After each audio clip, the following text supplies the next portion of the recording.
mga Salmo 111. Dayga ang Ginoo, pasalamatan ko ang Ginoo, sa tibuok kong kasing-kasing diha sa tigom sa iyang katawhan, pagkakahibulungan sa mga butang nga gibuhat sa Ginoo, gikahimut-an kini sa tanang buot ng sabot niini, dungganan ug halangdon ang mga gibuhat niya, ug walay katapusan ang iyang pagkamatarong.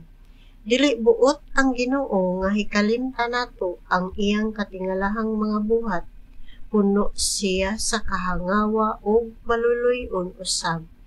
Gihatagan niya pagkaon ang tanan nga may kahadlok ug pagtahod kaniya. Dili gayud niya hikalimtan ang kasabutan nga iyang gibuhat.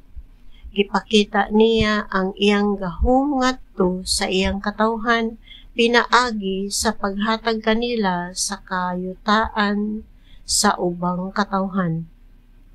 Matinumanon siya ug makatarunganon sa tanan niyang binuhatan.